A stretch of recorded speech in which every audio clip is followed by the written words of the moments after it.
तो आइए हम बात करते हैं इस वीडियो में थेल्स प्रमेय की। कौन से प्रमेय की बात करेंगे? थेल्स प्रमेय।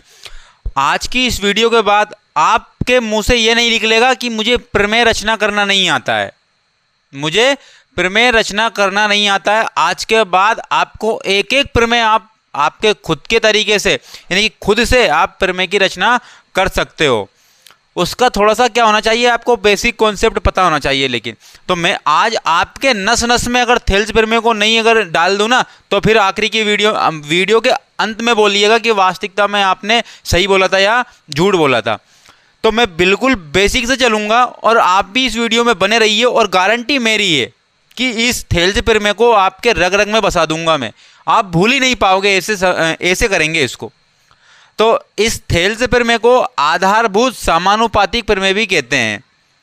और ऑब्जेक्टिव में आ जाता है कभी कभार कि थेल्स का समय काल कब से कब तक था। तो थेल्स 640 ईसा पूर्व में इनका जन्म हुआ था और 546 ईसा पूर्व में इनकी क्या हो गई थी? मृत्यु हो गई थी। अर्थात हम बोलेंगे तो कहाँ से कहाँ तक रहेंगे ये? तो 640 ईसा पूर्व से 546 ईसा पूर्व तक इनका क्या रहेगा? कार्यकाल रहेगा, टाइम रहेगा इनका, कि 640 से स्टार्ट हुए थे ये और 546 तक रहे थे ये। तो ये इनका जन्म है, ये इनकी मृत्यु है। तो 640 से 546 ईसा पूर्व तक इनका क्या रहेगा? समय रहा है। तो ये ऑब्जेक्टिव में आ जाता है। तो मैं आइए इसको मिटा रहा हूँ, इसको आधारभूत प्रमेय भी कहते हैं, आधारभूत समानुपातिक प्रमेय या फिर थेल्स प्रमेय कहते हैं। आइए आगे बढ़ते हैं। फिर बोल रहा हूं मैं, थेल्स प्रमेय आज के बाद आपसे दूर नहीं भागेगी। कुल मिला के बात ये सिद्ध कीजिए कि यदि किसी त्रिभुज, ये त्रिभुज है भैया, यदि किसी त्रिभुज, ये त्रिभुज है, भले ही टाइम ज़्यादा लगेगा लेकिन पूरा प्योर तरीके से समझेंगे, बेहतरीन तरीके से। मैंने यहाँ पर कोई स्ट्रक्चर पहले से नहीं बना के रखा है, आपके सामने बनाऊंगा और आप खुद भी बनाओगे। ये त्रिभुज दिया है जिसका नाम मैंने दे दिया ABC, कि एक भुजा के समांतर, मतलब कि ये एक भुजा ले ली, इसके समांतर अन्य दो भुजाएं, ये वाली दो भुजाएं को भिन्न भिन्न बिंदुओं पर प्रतिच्छेद करती है।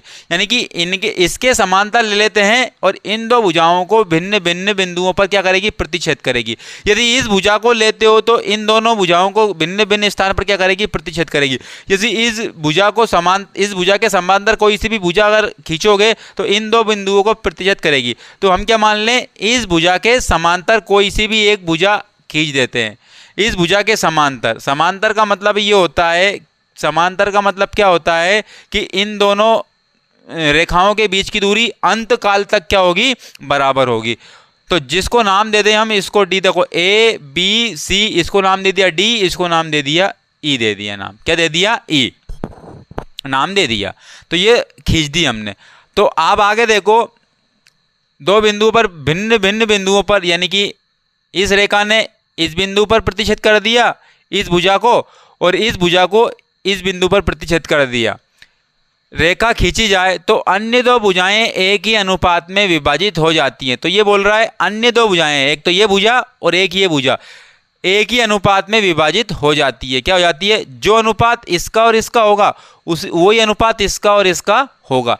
मान के चलते हैं अगर ये 1 है और ये 2 है तो इसको भी 1 होना पड़ेगा और इसको भी क्या होना पड़ेगा? 2 होना पड़ेगा। क्यों? क्योंकि इनका अनुपात 1/2 बराबर 1/2 आना चाहिए, 1/2 आना चाहिए। तो इसका मतलब ये हुआ कि ये जो एक भुजा ये है और एक भुजा ये भुजा आपस में क्या होंगी? अनुपात समान होंगी। ये 1 है और ये बटे में क्या है? 2। तो यहाँ भी 1 होगा और यहाँ भी बटे में क्या होगा? 2 होगा। इस प्रकार से हमें क्या करना है? रचना करनी है, इसकी उत्पत्ति करनी है। तो यहाँ तक हमने क्या किया? यहाँ हमारे मन से नहीं किया हमने, ये वाली भुजा हमने अपने मन से नहीं खींची, क्वेश्चन ने बोली है। क्या बोली है? क्वेश्चन ने बोली है। और यहाँ पर हमें सिद्ध क्या करना है? बोल दिया जाए कि दो अन्य भुजाएं एक ही अनुपात में विभाजित हो जाती है। वो कैसे? तो ये एक भुजा ये हो गई, एक भुजा ये हो गई, ये अनुपात इसके बराबर, ये अनुपात इसके बराबर, या फिर इसके बटे में ये, इसके बटे में ये आपस में क्या होना चाहिए? बराबर होने चाहिए। अब आगे चलते हैं। क्या चलते हैं? आगे चलते हैं।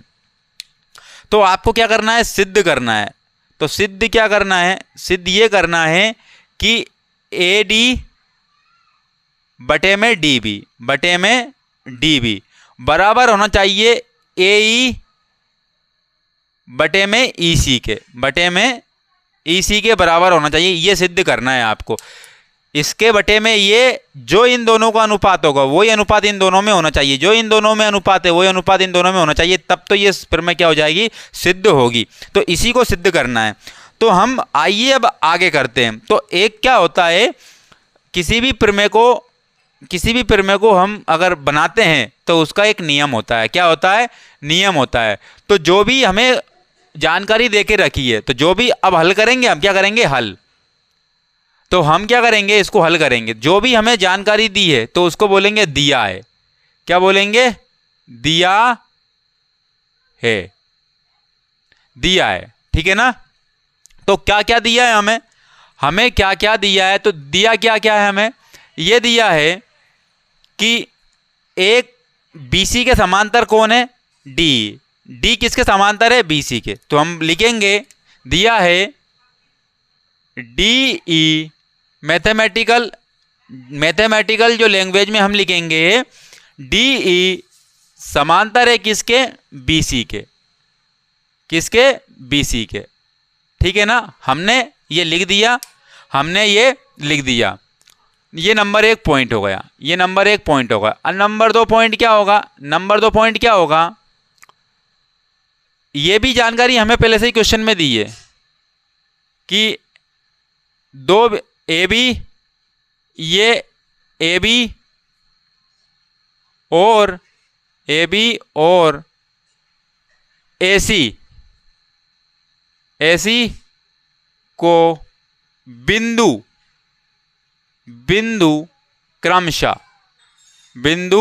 क्रमशः डी और ई प्रतिच्छेद करते हैं। तो यहां लिखा ए बी और ए सी को, ए बी तो यहां पर लिख देंगे भुजा, क्या लिखेंगे, भुजा। यहां पर लिख देंगे भुजा ए बी और ए सी को बिंदु क्रमशः डी और ई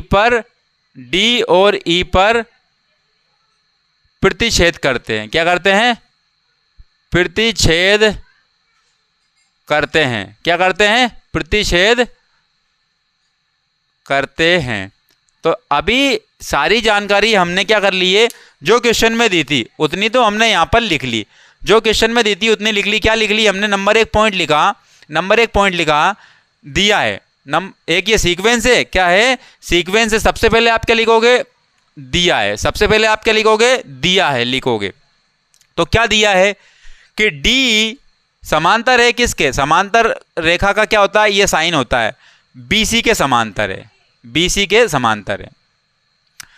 तो यहीं लिखेंगे। दूसरा पॉइंट अब और क्या दिया है कि भुजा AB और AC को बिंदु क्रमशः, AC को क्रमशः, ये हटाएंगे, क्रमशः D और E बिंदु पर, यहां लिखेंगे बिंदु पर, क्या लिख देंगे यहां, बिंदु पर प्रतिच्छेद करते हैं। तो भुजा AB पर कौन प्रतिच्छेद करेगा, D करेगा, और AC पर कौन प्रतिच्छेद करेगा, E करेगा, ठीक है ना। तो क्या लिखेंगे, क्या लिखा हमने, भुजा AB और AC को क्रमशः D और E बिंदु पर प्रतिच्छेद करते हैं, ठीक है ना। अब आगे चलते हैं। तो दिया है, हमने ये पूरी की पूरी जानकारी लिख दी।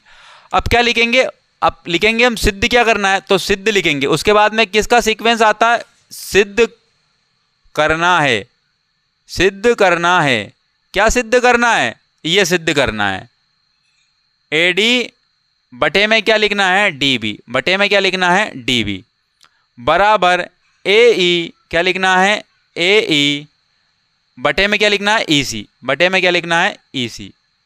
तो ये सिद्ध करना है आपको। अब ये सिद्ध करना है आपको। अब आगे क्या लिखेंगे हम, रचना। आगे क्या लिखेंगे हम, रचना। तो सिद्ध करना लिख दिया। अब उसके बाद में सीक्वेंस आएगा रचना। क्या आएगा, रचना करनी है हमें। क्या करनी है, रचना करनी है। अब रचना किस प्रकार से करेंगे, रचना किस प्रकार से करेंगे, देखो ये आपको पूरा का पूरा भी त्रिभुज दे के रखा है। ये अब मैं मिटा देता हूं क्योंकि हमने इसको उधर लिख दिया है। अब मैं इस पर क्या करूंगा, इस पर मैं अब रचना करूंगा। तो सबसे पहले देखो मैंने क्या किया, ये ए बी पर एक लंब डाला, ए बी पर एक क्या डाला, एक लंब डाला, ये डाल रहा हूं लंब, ए बी पर एक क्या डाल दिया, लंब डाल दिया, ये लंब हो गया जिसको मैंने नाम दे दिया एन नाम दे दिया। और ए सी पर एक मैंने फिर लंब डाल दिया, एक फिर मैंने क्या डाल दिया, लंब। इसको बाद में डालेंगे, इसको हम बाद में डालेंगे, इसको बाद में डालेंगे। तो हमने देखा यहाँ पर ए बी पर मैंने क्या डाला, एक लंब डाला जिसको नाम दिया ई एन, और मैंने इसको मिला दिया, मैंने क्या कर दिया, इसको मिला दिया, इसको मिला दिया मैंने, और ये क्या डाल दिया, लंब डाल दिया मैंने, ठीक है ना, ये क्या डाल दिया, लंब। तो आप मुझे बताओ, आप खुद बताइए मुझे कि एक त्रिभुज तो ये बी को मैंने किससे मिला दिया, ई से मिला दिया, और ए बी पर मैंने क्या डाल दिया, इस पूरी रेखा पे क्या डाल दिया मैंने, लंब डाल दिया। तो जब लंब डलता है तो वो 90 डिग्री का कोण बनाता है। कितने डिग्री का कोण बनाता है, 90 डिग्री का कोण बनाता है। तो मुझे बताइए, यहाँ पर दो त्रिभुज आपको दिख रहे हैं, यहाँ पर इस भुजा पर कितने त्रिभुज दिख रहे हैं, दो त्रिभुज दिख रहे हैं।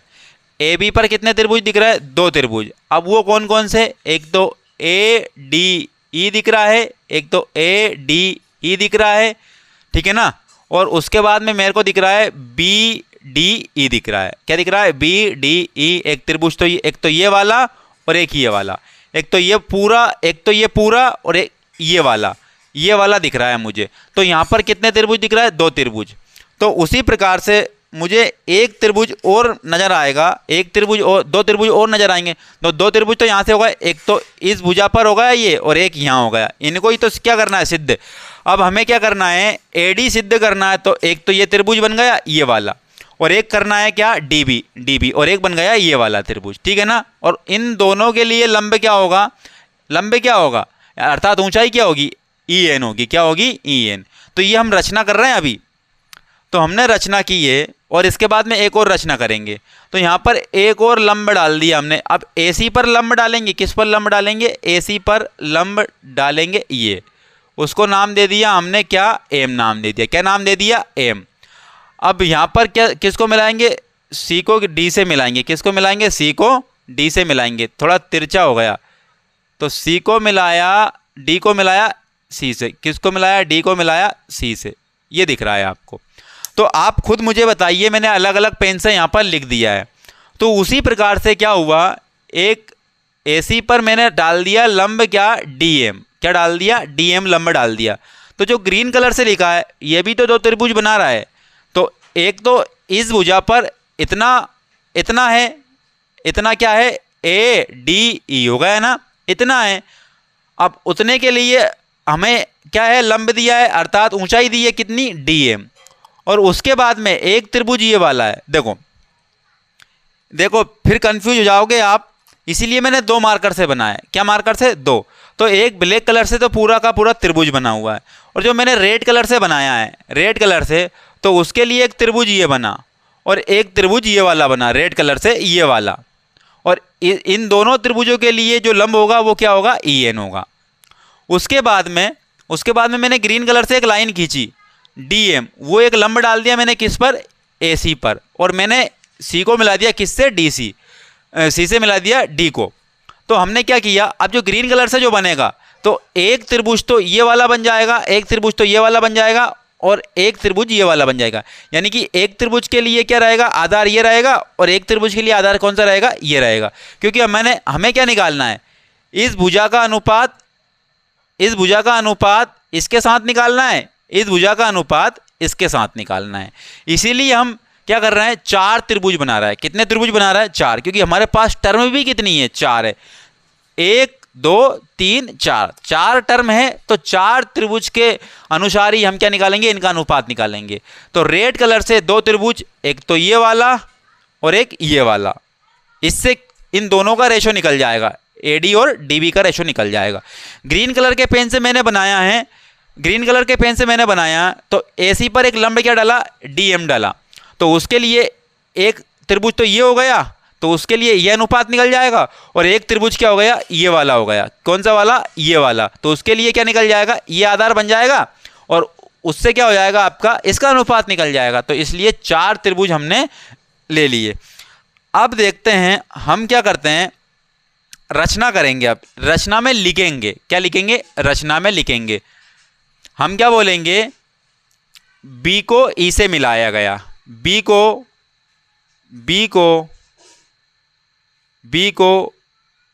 ई से, और सी को डी से, और सी को डी से मिलाया गया।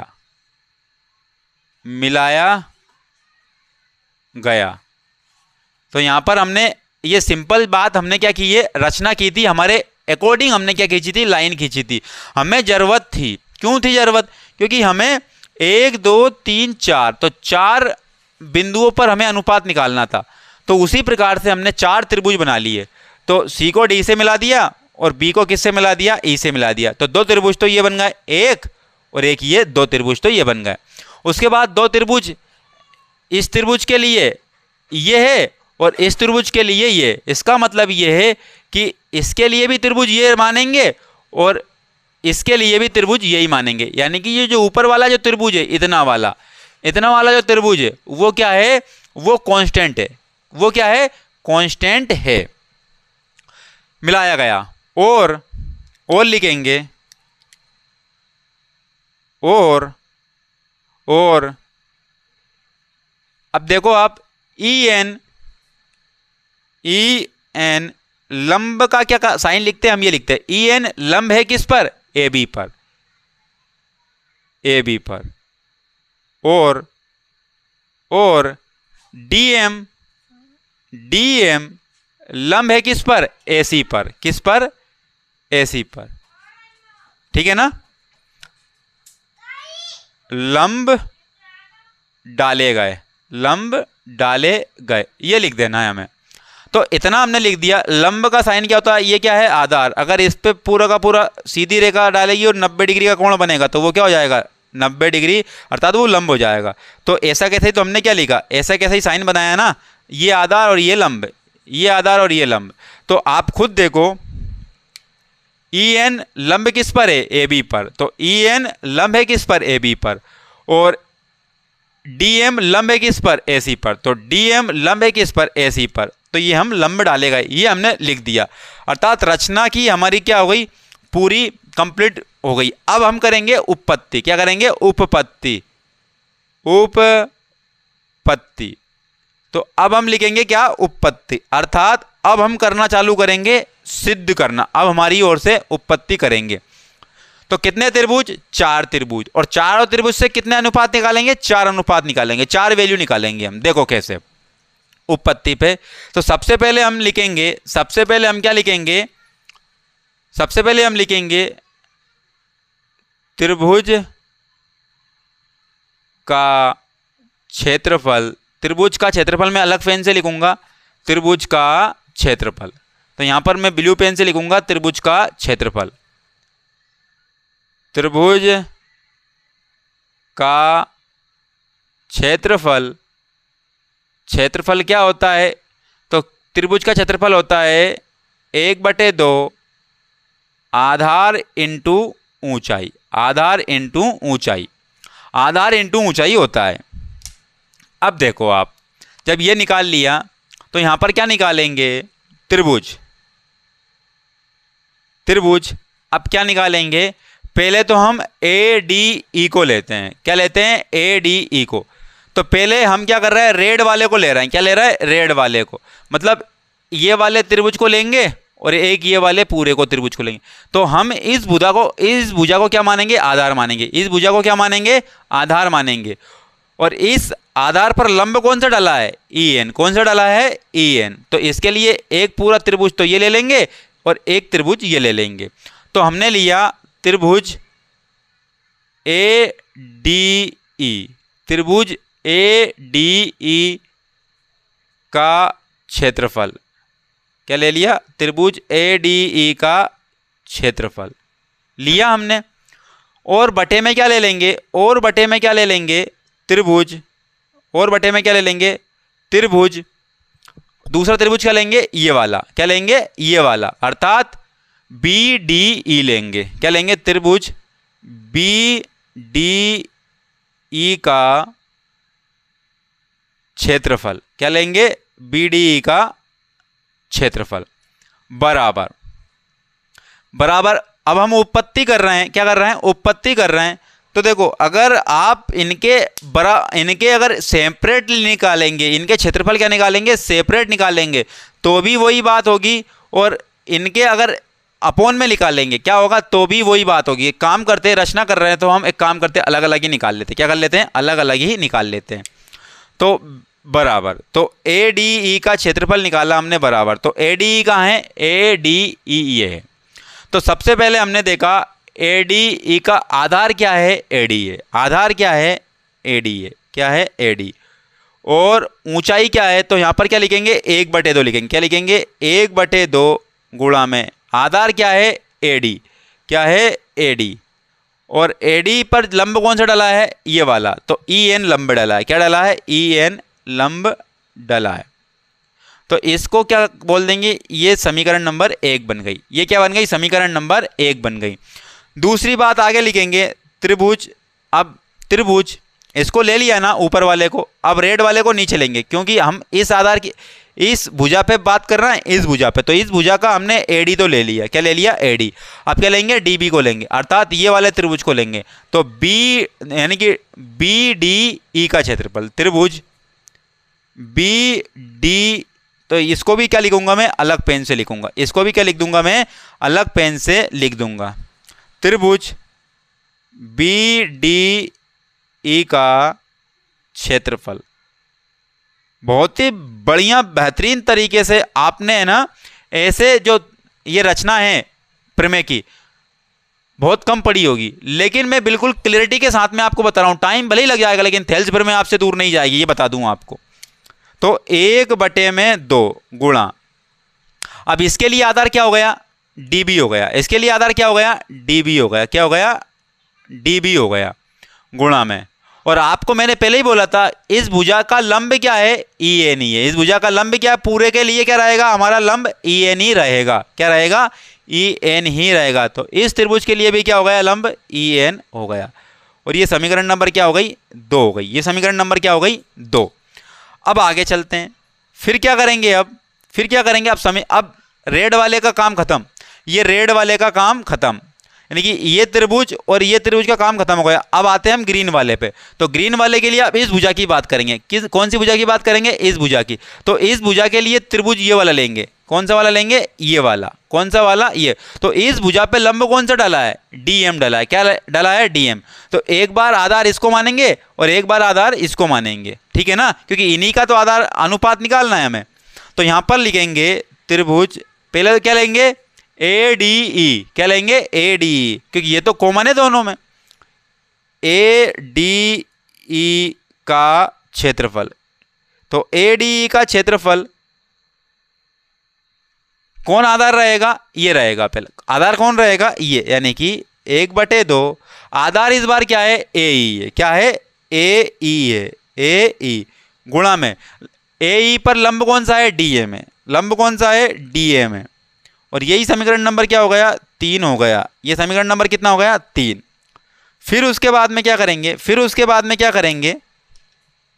उसके बाद में हम एक बात और लिखेंगे, यहां पर एक बात और लिखेंगे, त्रिभुज। क्या है, त्रिभुज।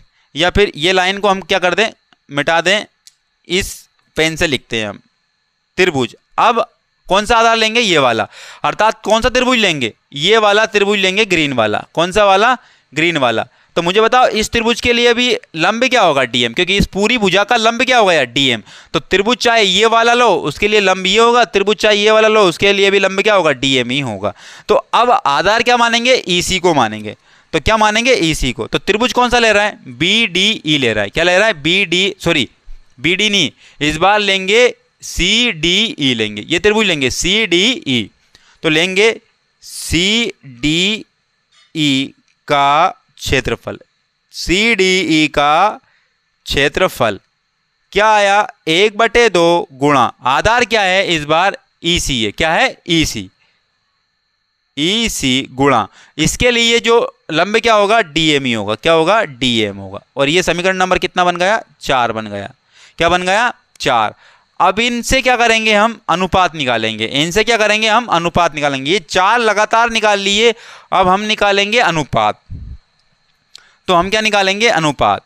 तो हम निकालेंगे समीकरण एक व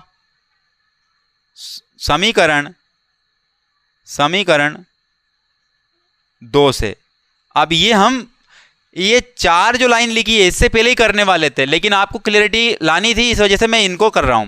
तो समीकरण एक क्या है, समीकरण ये एक त्रिभुज ए डी ई का क्षेत्रफल, त्रिभुज ए डी ई का क्षेत्रफल बटे में त्रिभुज बी डी ई का क्षेत्रफल बराबर क्या था, 1/2 गुणा में ए डी गुणा में ई एन बटे में 1/2 गुणा में क्या था, डी बी था, क्या था डी बी गुणा में क्या था, ई एन। तो आप बताओ, ई एन से ई एन 1/2 से 1/2 कैंसिल हो गया, तो बचा क्या, ए डी बटे में क्या बचा, डी बी बचा, क्या बचा, डी बी। तो ये हमने निकाल लिया। अब हम क्या, समीकरण 1 और 2 को किया, अब समीकरण 3 और 4 को करेंगे, समीकरण 3 और 4 को करेंगे। तो लिखेंगे यहां पर समीकरण 3 और समीकरण 4 से, समीकरण 4 से। तो देखो यहां लिखेंगे त्रिभुज समीकरण 3 क्या है, ये ए डी ई का क्षेत्रफल, ए डी ई का क्षेत्रफल बटे में त्रिभुज सी डी ई का क्षेत्रफल। क्या आपको यहां दिख रहा है, ठीक है, दिख रहा है। तो हम लिखेंगे क्या है इसका क्षेत्रफल, 1/2 गुणा में ए ई गुणा में डी एम, क्या आ गया, गुणा में डी एम बटे में 1/2, समीकरण 4 देख रहे हैं, 1/2 गुणा में ई सी गुणा में डी एम, तो डी एम से डी एम कैंसिल, 1/2 से 1/2 कैंसिल, तो क्या आया, ए ई बटे में क्या आया, ई सी आया, क्या आ गया, ई सी। तो ये हमने अनुपात निकाल लिए, क्या निकाल लिए, ये हमने अनुपात निकाल लिए। अब आगे देखते हैं, आप क्या करेंगे, आगे देखते हैं। तो मैं एक आपको कॉन्सेप्ट सिखा रहा हूं पहले। तो ये अगर क्या है, समांतर क्या है, भुजाएं हैं, यही समांतर क्या है, रेखाएं हैं, समांतर क्या है, रेखाएं। तो आप बताओ, एक आधार पर ये मैंने क्या कर दिया, यहां पर ये पॉइंट बना दिया, क्या बना दिया यहां पर, तो मैंने ऐसा लिखा, क्या लिखा, ऐसा, और मैंने एक ये कर दिया, क्या कर दिया, ये कर दिया। तो देखो इन दो त्रिभुजों के लिए आधार क्या है, सेम है, आधार क्या है, सेम है, और दो समांतर रेखाओं के बीच में एक ही आधार पर बने त्रिभुजों का क्षेत्रफल क्या होता है, बराबर। तो ये क्या है, समांतर रेखाएं थी, कैसी रेखाएं थी, समांतर, और ये ये आधार मान लिया इसको, तो 2 पॉइंट फिक्स कर दिए मैंने। अब इस आधार को मानकर इन दोनों समांतर रेखाओं के बीच कितने भी त्रिभुज बना दो, उनके क्षेत्रफल आपस में क्या होंगे, बराबर होंगे। तो उसी प्रकार एक समांतर, ये दोनों रेखाएं आपस में क्या है, समांतर है, ये दोनों रेखाएं आपस में क्या है, समांतर, तो इन पर बने त्रिभुजों का क्षेत्रफल भी क्या होगा, बराबर होगा। इन पर बने त्रिभुज का क्षेत्रफल भी आपस में क्या होगा, बराबर होगा, क्या होगा, बराबर। तो आइए इसको देखते हैं, तो हम यहां पर बोलेंगे कि दो लिखेंगे, यहां पर दो समांतर रेखाओं दो समांतर रेखाओं के एक ही आधार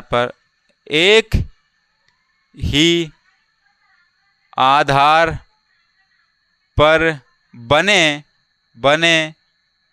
त्रिभुजों का क्षेत्रफल बराबर होता है, क्या होता है, बराबर होता है। अब इसको देखेंगे, तो क्या देखेंगे, त्रिभुज यहां पर देखेंगे, सबसे पहले तो बी डी ई देखेंगे, त्रिभुज क्या देखेंगे, बी डी ई देखेंगे, त्रिभुज बी डी ई का क्षेत्रफल, त्रिभुज बी डी ई का क्षेत्रफल बराबर होगा। तो आप बताइए त्रिभुज कौन सा लिया? रेड वाला लिया। क्या लिया? रेड वाला। क्या लिया? रेड वाला लिया है। और ये जो रेड वाला लिया है उसका आधार क्या है? ये वाला है। क्या है? उसका आधार ये वाला है।